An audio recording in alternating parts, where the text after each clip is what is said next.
to Write Your Book Your Way, the interview series that goes behind the scenes of real self-published books to explode the myth that there's a right way to write your book and to give you the freedom to write in a way that feels good to you and gets it finished. I'm Kris Emery, owner and lead editor at Kris Emery Editorial, and I'll be interviewing my past clients, all first-time non-fiction writers and entrepreneurs, to show you how you can do this, or how you could do this. Today, I'm talking with Rachel Zinman, who I worked with as editor on her book, Yoga for Diabetes. Rachel Zinman is an internationally renowned yoga teacher and writer. She was diagnosed with diabetes in 2008, and she started her Yoga for Diabetes blog to share with the diabetes online community how yoga has helped her manage her diabetes. Rachel's articles on yoga and diabetes have been featured in Diabetes Daily, Diabetes Counselling Online, Yoga Trail, Mind Body Green, Do You Yoga, and many more. She is a featured expert for several online resources for yoga and diabetes. In this interview, we're going to go behind the scenes of her beautiful visual book on diabetes and yoga and Ayurveda and how they all mesh together in a beautiful and huge project. Hi, so I'm here today with Rachel Zinman, and we're going to dive straight into talking about the book that we worked on together, which was actually a few years ago now, but is still very fresh in our memories because it was such a special book. So I want to welcome Rachel. Hiya. How are you going? Hi, I'm good. Excited to chat. Yeah, so first things first, I love to ask people how their book relates to their business so that you can get both things out there in front of people and explain to people watching what it is you do and also why the book came about and sort of where it slots into what it is that you do. Well, I am a yoga teacher and I also live with type 1 diabetes. I was diagnosed in 2008 when I was 42. And so the book is really about my personal journey living with diabetes, but also how yoga and the sister science of yoga, Ayurveda, can support people to live well with diabetes. So it's not just a yoga book, it's a specific yoga book on how yoga and Ayurveda, like totally influence your diabetes management. So how many of your yoga people have the kind of challenges with needing to support their diabetes? How many of it is that way around that they're already in your yoga community and they need this book, or do you take yoga into the places where people are already talking about their diabetes challenges? Which way around does Yeah, it happen? so there's very few people, like if you go into a yoga class, you're likely to never have anybody in there with diabetes, or maybe like one person. So it's not really for the general, it's really a very specific target market where you're looking at people who are living with diabetes, either type 1 diabetes or type 2 diabetes or gestational diabetes. There's all these different kinds of diabetes. And then you're suggesting to them that yoga can help them manage it. And so, I had to very specifically target the audience, discover the audience, work with the audience and get it all happening so that, so it was almost like I had to educate the diabetes community about how profound yoga is. And I had to educate the yoga community about how important it is to understand what happens with people who live with diabetes. Because if you're a yoga teacher and you've got someone with diabetes in your class, how you work with them, how you deal with them, and all that is going to be very different to somebody else. Yeah, I hadn't thought of it that way around, of course, because you do a lot of yoga teacher training, is that right? Yeah, so I also do yoga teacher training, and so the book for me was like it had a couple of, areas. One was to really specifically target people with living with diabetes, but then also it was like a manual, like a teacher's manual for people who, are just yoga teachers and they want to add a therapeutic branch to their teaching. And so Mm. then they could get this book and really understand in depth what happens when someone comes to their class who lives with diabetes. Yeah, it's such a great bridge between these worlds that don't necessarily know very much about one another. And I think those are the best kinds of books that can get really specific and detailed, and there's no vagueness and no generalizing. It has to be really on point to kind of reach the exact intersection, I suppose, of people that that need that kind of information. So it's such a Yeah. beautiful book. So I just happen to have a copy. I'm going to. So this is the book. And it's And so gorgeous because even though there's a lot of explanations, and we did the, oh, so beautiful, did the yoga, the asana sequences, and there's a little bit of personal story and memoir in the beginning. It's also very heavily visual, and I don't work with a lot of people who do such a visual book, but can you walk me through that process? Because obviously writing is one thing, but writing alongside images, that must have been quite challenging. yeah, so the first thing I did was I wrote the manuscript. Um, and I started the manuscript in 2014. And I actually, at the same time that I started the manuscript, I did your course, Web Web Words and Words and Wanderlust. Wanderlust, yeah, back Yeah. in the day, gosh, And that's a long time ago.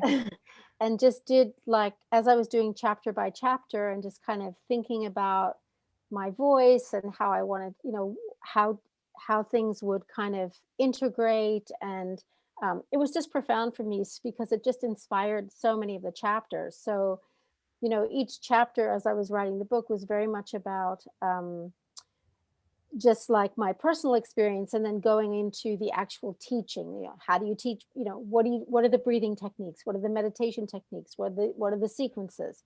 So that was the first step, was kind of nutting out the manuscript and just kind of going through the chapter by chapter. And then for each one, I knew that I wanted to have it be a coffee table book, and I wanted really rich imagery. I knew that I wanted to represent a cross section of women. I wanted it to be, I was really, my target market was women, women between the ages of, 20 and 60, who had an interest in yoga and who lived with diabetes.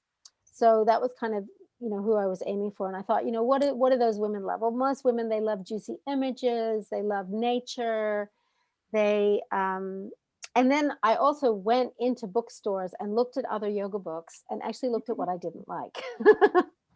And went, look, I don't like this, I don't like that. These are just drawings. I don't like drawings. And then I thought about people that I've worked with before, who, the lady who designed my website, the guy who did the photos for my website. And I thought about how both those people really inspired me with the way that they worked with images. So I went to them and I said, look, this is what I want to do. I want to create, these meditations, I've created these meditations. We've done these breathings sequences. We're going to do these physical posture sequences. And I feel like I want to, for each, because I was working with different elements, I felt like I wanted those elements represented in the visuals. So we talked about having a beach shoot, having a forest shoot, having a shoot with rocks behind us. And then we went and scouted all those locations and did test shots and talked about it and tried different things, and looked at time of day, when's the best light and all that. So we had a lot of, there was a lot of prep involved in Yeah. everything. And then I had a couple of I had another photographer who I'd done a lot of shooting with, who just had a lot of fantastic stock shots, shots of me, like, again, in these different kind of scenarios. So we used those shots. And then we also worked with stock photography, which was um, very much the graphic designer and myself kind of talking about each chapter and imagery that we wanted for each chapter. So it was a very um, a fluid and creative experience with the graphic designer and the photographer. And that really happened like more in 2016. Mm. So in 2014, I started writing, and I probably had nearly finished the manuscript by the time we started the graphic part of it.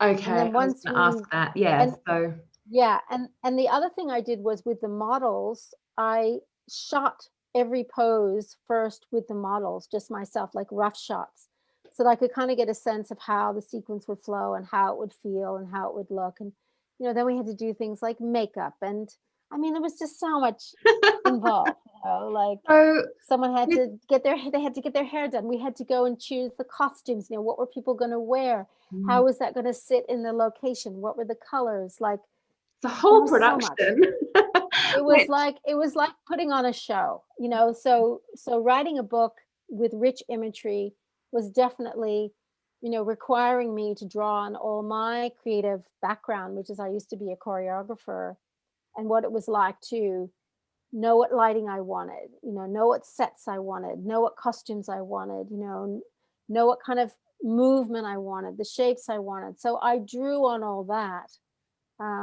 to do all that. And then I had like a graphic designer who, like I said, she designed my website. I loved what she did. So we kind of went with that same feeling of femininity and beauty. And, we looked at lots of different things, and we made choices around the font and, the shape of the book and the weight of the pages. And like, yeah, it was a yeah, lot. so many decisions. And I know you said that you wrote the manuscript before you did the imagery, but when you were writing, particularly the things that you had to describe that were postures or ways of doing things, you have to have the visual in mind while you're writing the words, and then make sure that they match. So I think you sent me some images so that I could, as I was reading, if I wasn't quite like getting what this looks like from the words, I could check against an image so that I could edit accordingly. How close to, when you're teaching yoga, how close is the wording to the sort of wording that you voice in class? How close is that to It's the written? exact. It is exactly the It's same. exact. So everything that I wrote in terms of instructing the poses actually came from things I've written before, because I wrote a teacher training manual. Mm. I've had to teach teachers and instruct that way very accurately and specifically so that it can be repeatable, what we call, alignment points. So that part was actually really easy because I just took the manual and went, okay, boom, and just, took the teaching points out of the manual, just put them in the book. I Yeah. was like, Yeah. a little So bit of the cheating more there. difficult part was the, I guess, getting your story out, or tackling anything that you didn't do already day to day. Because you kind of, I suppose, even though we know our lives inside out, you're kind of a beginner at writing your own story, even though you've lived your story. It's very Well, different when it comes to putting it on the page, isn't it? what was interesting was before I wrote this book, I'd written another book, which was like my biography, my memoir. And I probably spent 3 years writing that. I wrote every day for hours and hours and hours. And, it was one of those things where you're writing your whole life story from the beginning to till you're whatever, and it just can keep going. So I actually also had chapters that I'd really worked on with another editor previously, where I was able to bring some of that in to the book Mm. quite easily because I'd Okay. already, like the chapter, I wrote a little bit about my mother dying and, how that made me feel and how that led to my illness. And those were all parts of things I'd written before, or, a certain experience that I had with meditation that maybe I brought in. I had written that already before. So it was like, everything I'd done in my past had all coalesced into this moment. Yeah. So the whole thing was actually, for me, effortless. The only issue was that it was time consuming. But other than that, it was like it just flowed out of me. I don't remember having one moment where I was blocked with one thing, because everything about it had this feeling of, I have to do this. Everything's Yeah, it was like culminating it into this. pulling you rather than you pushing. Yeah, I just Yeah. have to speak it as it comes out, you know. And like I said, there were things that I learned from doing the course with you, which were really, you know, driving me. And it actually was interesting because I started a blog, and this is something that I always recommend to people when they're writing a book and they to help them with their writer's block, is I started a blog at the same time as I was writing the book. And the blog was kind of like my outlet, my creative outlet, so that when I felt like my writing was just getting, maybe I was just getting a little too narrowly focused and I needed a bit of a breather, then I could write about something else and just throw it in the blog, you Mm. know. And and that's where I kind of, that's where, you know, it's interesting, that's where a lot of the promotion for the book started, because Mm. people started reading the blog and they got really tuned into, you know, maybe what I was what was coming in the book, and then they got excited about that. So there were like a couple of things going on at once. You know, I was doing the course, I was writing the book, and then I was doing the blog as well. I And remember being blown away by how prolific your writing was. There never seemed to be any of this kind of resistance to the book, and I think a few people really experience this bigness of their book, where the book is the entity in its own right. It's bigger than them, and they just can't help but almost be in service to this bigger idea that they know has to happen, and it's almost like they can't stop themselves, but rather than another set of people who are like way more resistant, and it's like more of a push kind of energy to get it going. So that process took a while, and you sound like you were in flow, but then we flip over to the publishing side, which I know was a little bit more grit for you. So first question is, how did you know that you were done with the production and that you needed to focus now on getting it published? And then second, can you let us know what the publishing actually looked like? Because I think it was... okay. Yeah. We've got 5 minutes. No. No, okay. No, Let... I don't have to make it long. Yeah. So I knew it was done. Um, you know, once I'd finished the shooting and we had all the sequences, because I wanted to finish with the sequences um, as the sort of culmination. There was a chart that you could kind of work out your constitution, your Ayurvedic constitution, and then you could choose a sequence. And then, you know, then for me, that was kind of like the culmination. Okay. And then there was going to be some sort of, you know, what is it at the end? Like a, what is it? Like a appendixes with, you know, options. There was going to be a relaxation at the end. And then it was like, okay, so I'd love to publish this book, and I need to maybe, I guess I want to self-publish, you know. That was kind of my thought. No, actually the issue was, I had worked with a graphic designer. I had hired you. I had hired the photographer, and the the cost in just the production was, you know, pretty pricey. And I hadn't thought, how am I going to get the money to pay everybody? And I'd already like done half of it, and I hadn't actually paid anybody. So I was like, uh-oh, that wasn't real smart. Like maybe, but I guess I thought, if I wait to have all that in place, I'll never do it. So it was like, I'm just going to do it, and I'm just going to trust that manna will fall from heaven, you know, which was a little bit irresponsible, and I wouldn't recommend that. So then I decided that a friend actually told me that I should do a crowdfunding campaign. And then at Which I'm least, really you glad you know, did, because you've which also was, helped other authors from your experience of that.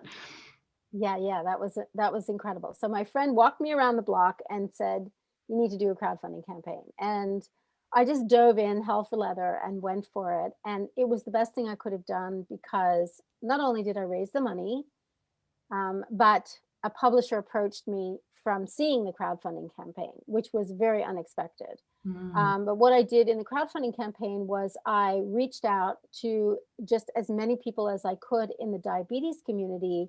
And I basically sold the book before it even, hit the ground. So it was like I did podcast interviews, I did radio, I did TV stuff, I did um, articles. I was in the press. I was, just anything I could do to get people on board.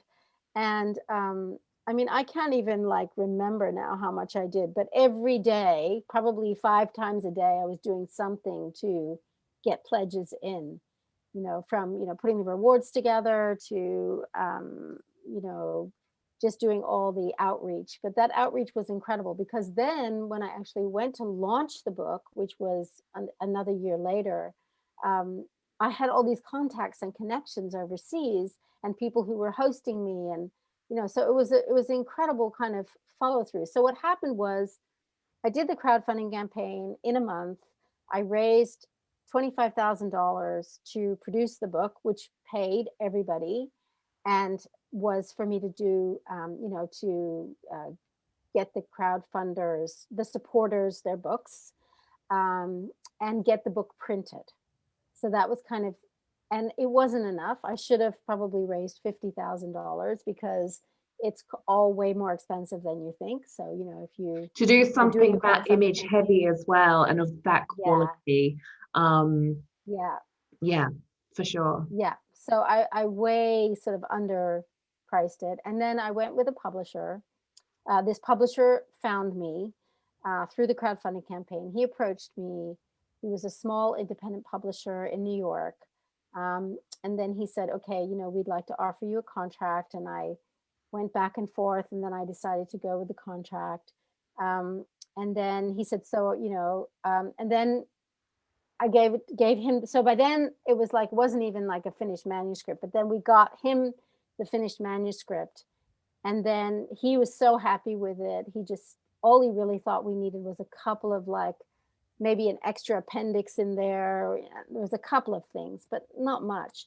And the book distributors were really happy with it. It was all like, there was nothing, yeah, it was just seamless. So that was the next thing. I gave it to the publisher and then he gave me a date that it would be published. And then I started setting up all the launch stuff, which was, I ended up launching in 27 cities overall and, doing workshops. And that was a whole other experience. What was interesting from going from a conventional publisher to self-publishing is in hindsight, I should have self-published. I should have taken my time. I should have self-published. I would have had much greater financial reward because so far, to be honest, when you go with a publisher, if you get usually 10% or whatever. So, if your book is being And sold you've done for, all that press and all that work already. and So the way all the press, round. yeah. So you end up making, $1 a book or something like that, which is really, to make your money back from an advance or something is really tough. Like it just takes years. So, for me, I just say it was incredible. It's been an incredible labor of love. And I know what I produced is really high quality and really valuable. My naivete about the book publishing business and how it all works, because when I was like, okay, I'm going to launch the book, I thought there was going to be some support from the publisher, but really they just kept saying, you're doing a better job than us. We think you should just do it. Nice. So I was reaching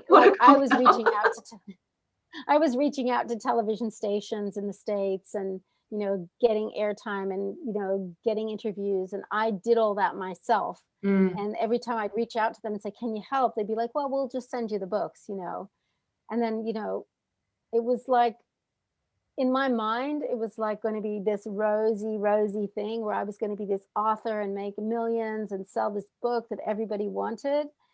And in reality, it's like been this amazing gift to the diabetes community, but it hasn't been, the publishing industry is not like that. It's like any other industry where these days you're better off just producing it yourself, Mm, and getting it out there and having it be just a slow burn, or it can be an overnight, bestseller. I mean, it all depends on your marketing team and how you put it all together. So yeah.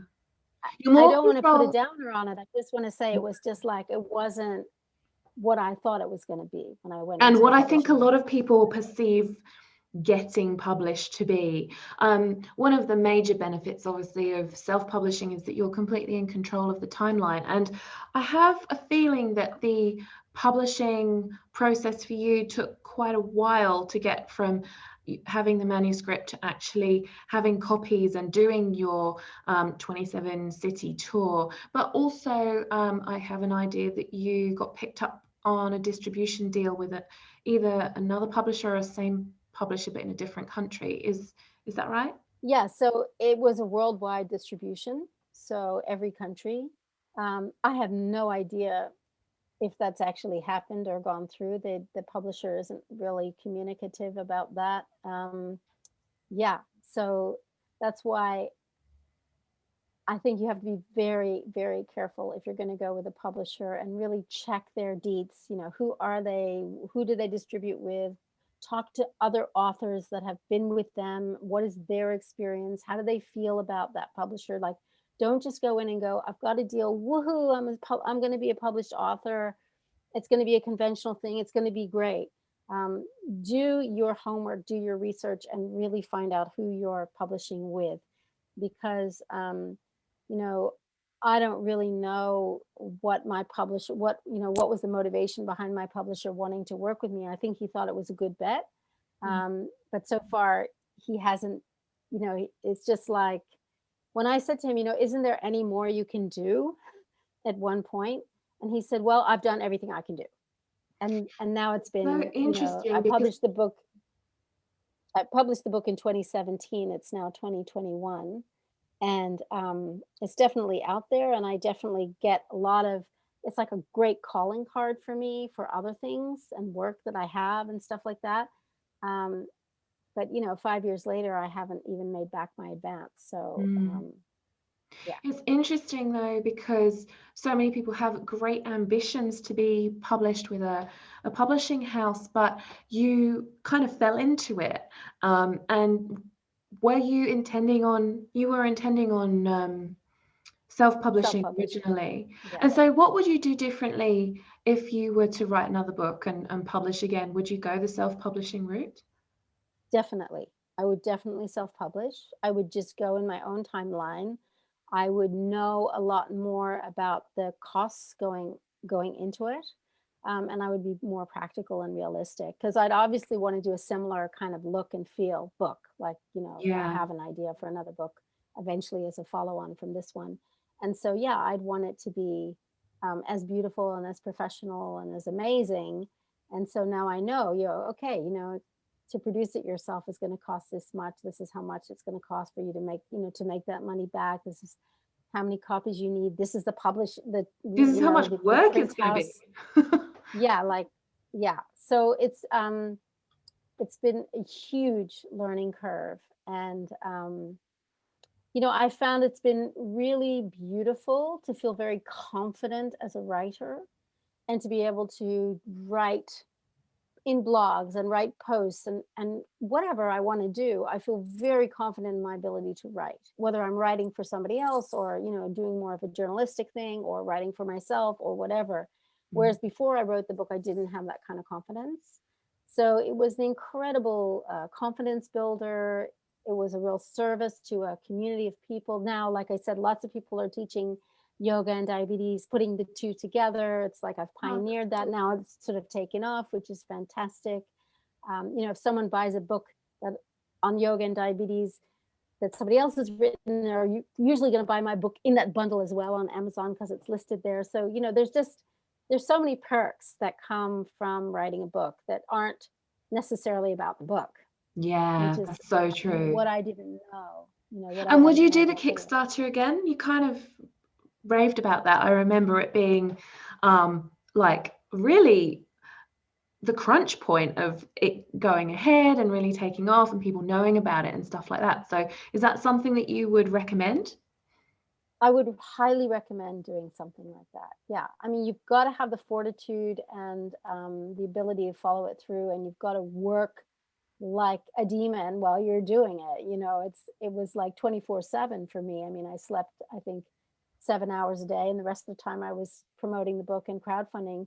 The skills that you gain, the contacts that you make, the people that you meet, the feeling that you get inside when you know that you're contributing something really profound and people are acknowledging that. I mean, it's a huge thing to do, and it's really worthwhile. So yeah, I think people should definitely, if they've got something they want to put out there and they don't have the money, that crowdfunding is, the best way to do it. And I've done a lot of, probably done like 10 crowdfunding consults for people, and um, it's just been fascinating to see the ones that actually succeed and their crowdfund happens, and how happy they are. And Yeah. there's like a, what is it, like a camaraderie that comes out of, yeah, I did it. Yeah. Yeah, So, and I because would do it. Yeah. it's such a great way of having this target of how many you're going to sell, and you have guaranteed to sell the book before you necessarily even have finished writing it or gotten it fully produced. So it's a huge incentive, probably a lot of pressure, I imagine. But yeah, if you're in that spot where the book is bigger than you and it's like drawing you and propelling you on, then I guess it's not so difficult after all, because not a lot of books, like I say, they're a bit more of a push kind of energy, but there are some that just feel really inevitable, and that you're sort of in service to the book rather than the other way around. I'm just having a little low blood sugar. Sorry. Okay, I think we'll wrap up anyway so that you can chill and rest and get your energy balanced. I know that's a very, very fine line. Yeah. So thank you so much for telling us all about your experience with your book, and I'll link it up below the video and make sure that everybody knows where to get their hands on your beautiful book, and follow you online so that they can get your other yoga courses and see when any future books may be coming. I'd love to hear about this follow-up one. I'm really intrigued now. Well, you'll be the first person to know when it happens. That's for sure. Apart from everyone who's watching this. Yeah. Awesome. Okay, cool. I will I'll say goodbye and make sure you go grab Rachel's book. See you later.